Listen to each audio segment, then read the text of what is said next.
friends. Today is a special day that many churches celebrate. It's called the Day of Pentecost. Come on, let's hear how the story all began. God sends help. Pentecost. From Acts chapters 1 through 5 and John chapter 15. Jesus' friends and helpers huddled together in a stuffy upstairs room. Even though it was sunny outside, the shutters were closed. The door was locked. "Wait in Jerusalem," Jesus had told them. "I am going to send you a special present. God's power is going to come into you. God's Holy Spirit is coming." So here they were, waiting. Actually, mostly what they were doing was just being scared and hiding. You can't blame them. Their best friend had left. The important people and leaders were after them, and Jesus had given them a job they didn't know how to do. As they waited, they were praying and remembering how from the beginning, God has been working out his secret rescue plan. Suddenly, a strong wind filled the little room, whistling through the walls, rustling the straw on the floor. And there, on everyone's heads, shining in the gloom, were flickering flames, fire that didn't hurt or burn. And something more. Inside, in their hearts, they felt a strange heat, almost as if all the coldness and hardness were melting away, as if their broken hearts were mending, and God was giving them brand new hearts that could work properly. How it happened, they didn't know, but they knew God's power had struck their hearts ablaze, and Jesus himself was coming to live inside them. They had seen Jesus go away, but now he was closer than he had ever been, inside their hearts. And this time, nothing could ever separate them.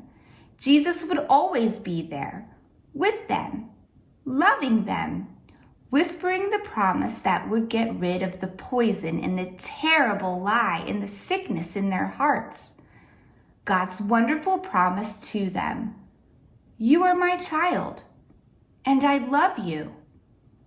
Make your home in me, as I make my home in you," Jesus had said. Could it be? Heaven was coming into their hearts. They threw open the shutters. Sunlight flooded their room as love had flooded their hearts. And the little room was filled with happy noises, dancing feet, singing, laughing. They unlocked the door and surged out into the streets as if they had never been afraid. Peter spoke in a loud voice so everyone could hear. "Jesus died for you," he said, "because he loves you. But God made him alive again. He has rescued you." People stopped and listened.